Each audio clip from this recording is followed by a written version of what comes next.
But Stanley just couldn't do it. He considered the possibility of facing his boss. Admitting he had left his post during work hours, he might be fired for that. And in such a competitive economy, why had he taken that risk? All because he believed everyone had vanished? His boss would think he was crazy. And then something occurred to Stanley. Maybe, he thought to himself, maybe I am crazy. All of my co-workers blinking mysteriously out of existence in a single moment for no reason at all? None of it made any logical sense. And as Stanley pondered this, he began to make other strange observations. For example, why couldn't he see his feet when he looked down? Why did doors close automatically behind him wherever he went?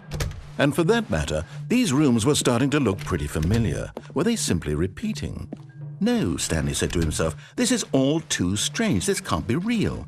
And at last, he came to the conclusion that had been on the tip of his tongue. He just hadn't found the words for it. "I'm dreaming!" he yelled. "This is all a dream." Oh, what a relief Stanley felt to have finally found an answer, an explanation. His co-workers weren't actually gone. He wasn't going to lose his job. He wasn't crazy after all. And he thought to himself, I suppose I'll wake up soon. I'll have to go back to my boring real-life job pushing buttons. I may as well enjoy this while I'm still lucid. So he imagined himself flying and began to gently float above the ground. Then he imagined himself soaring through space on a magical starfield, and it too appeared. It was so much fun, and Stanley marveled that he had still not woken up. How was he remaining so lucid? And then perhaps the strangest question of them all entered Stanley's head. One he was amazed he hadn't asked himself sooner.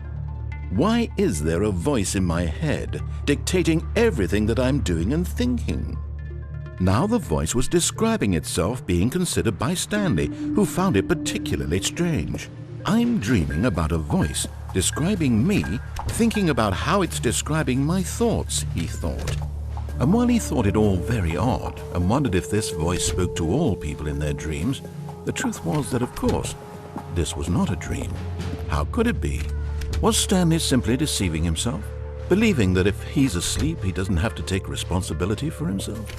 Stanley is as awake right now as he's ever been in his life. Now, hearing the voice speak these words was quite a shock to Stanley.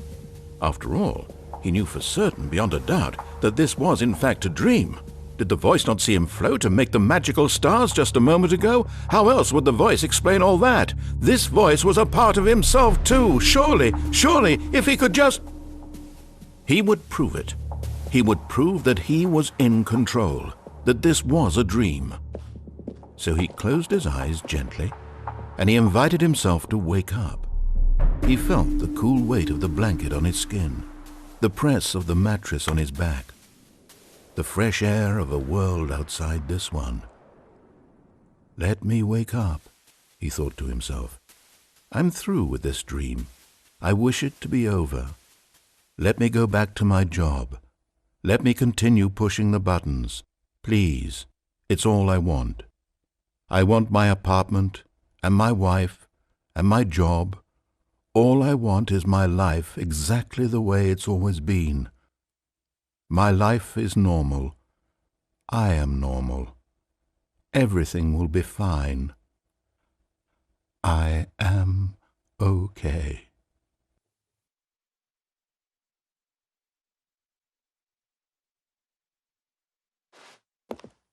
Stanley began screaming. Please, someone, wake me up. My name is Stanley.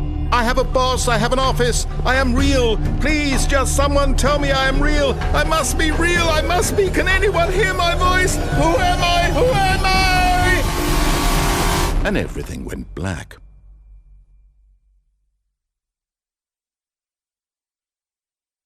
This is the story of a woman named Mariella.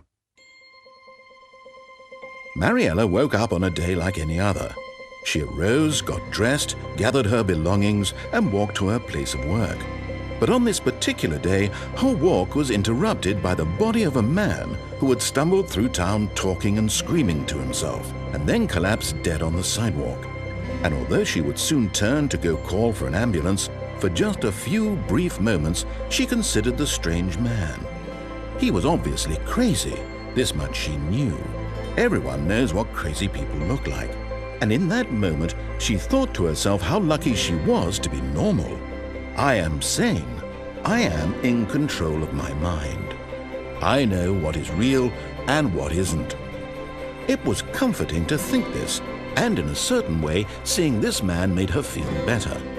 But then she remembered the meeting she had scheduled for that day, the very important people whose impressions of her would affect her career, and by extension, the rest of her life.